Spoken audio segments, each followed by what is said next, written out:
intelligencesquared.com. Arguing against the motion, our next speaker, Sir Jeremy Greenstock. He was the UK's representative at the United Nations for 5 years, including during 2001, and then in 2003 he became the UK Special Representative in Iraq after the overthrow of Saddam Hussein, and he continues to influence thinking on foreign policy still through his writings and his work. Sir Jeremy Greenstock, your time starts when you get to the lectern.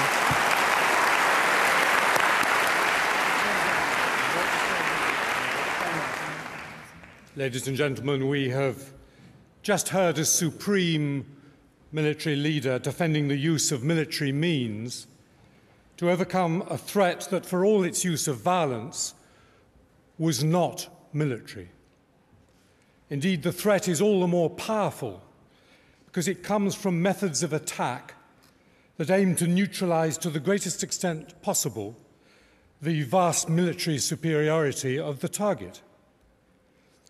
To fine-tune the response to an attack, you have to understand what the attack was all about and who was behind it. Al-Qaeda's fundamental purpose in planning 9/11 and other attacks on American and Western interests was to create a situation in the Islamic world in which a particular, many would say a bizarre, interpretation of Islam could thrive politically and religiously. To do that, they believed that they needed to make life impossible for current governments and social structures in the Middle East, and especially in Saudi Arabia, the birthplace of Islam. Enticing the world's only superpower into a war, or a series of wars, in the Middle East was seen as the route to social and political chaos there, out of which something new could emerge with enough popular support to be sustainable. Making the United States so angry as to be prone to misjudgments, such as the doctrine of preventive war, was an essential step in this design. Al-Qaeda didn't have it all their own way. The well-calculated and superbly executed American response to 9/11 in the Afghanistan campaign of autumn 2001 did huge damage both to Al-Qaeda's practical capabilities and to the Taliban. But that was only part of the point.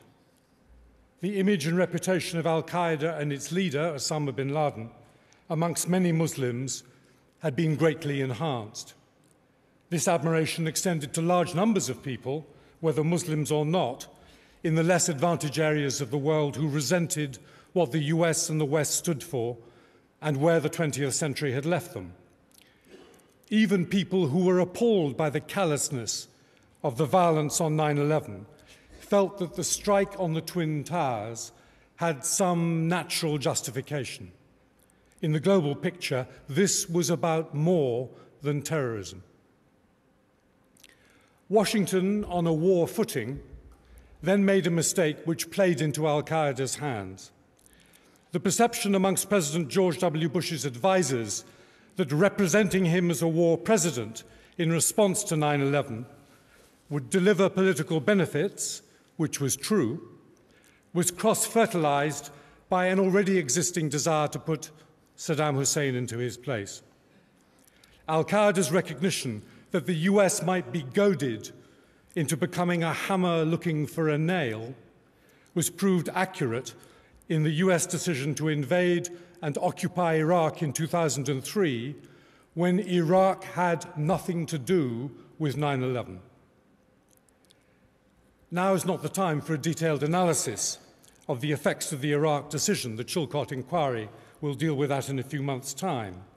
But it's my belief that the war in Iraq has complicated our capacity to deal with terrorism internationally and expanded the range of pretexts for terrorists to use violence both against the West and against fellow Muslims.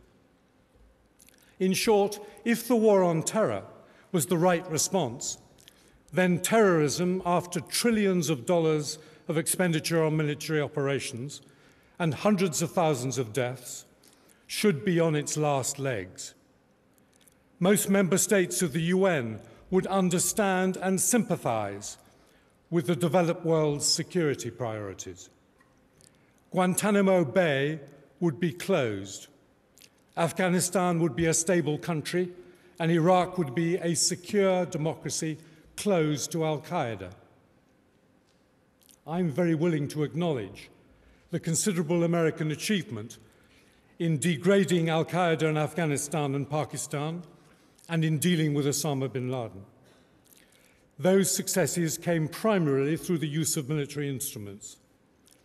But 10 years of war, as General Musharraf has acknowledged, have not diminished the threat to the territory of the United States and the United Kingdom, as well as many other countries, which is inspired as much as anything else by the example of the groups that have defied the US and the UK over this period. Nor have they made Pakistan a more secure or stable country, or reduced the possibility of Pakistan being used criminally by hostile cells to train individuals planning harm against UK or other Western interests. They're turning Yemen into another Somalia, and Al-Qaeda in Iraq carried out 42 attacks on the same day only a few weeks ago. But it's what is happening to the United States that is the most telling criterion. The most important outcome of a successful counterterrorism strategy would have been the raising of respect globally for the United States and its allies, and the strengthening of international determination to deal with terrorists wherever they could be located.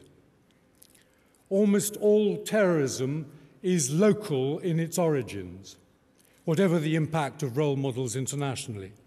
The anger, frustration, exclusion that motivates excessive and brutal violence in an individual or a small groups stems from something that has occurred in those individuals' domestic background. But there's no substitute for international cooperation in combating this particular form of criminality. And that means motivating a wide range of instruments and a wide range of governments to build the mechanisms and adopt the legislation which make it much harder for terrorist cells to operate. You do not dignify these sorts of people with the lexicon of war. Law enforcement should not be a war. That's what the post-9/11 resolution in the United Nations, resolution of the Security Council 1373, mandated, and what the committee set up to implement it, the Counterterrorism Committee, which I chaired for 18 months, set out to achieve. At the beginning, we obtained a very positive response from members of the UN. But as time passed, and as the Iraq invasion proceeded, the earliest sympathy for the United States evaporated, and the willingness to contribute to a new global approach receded.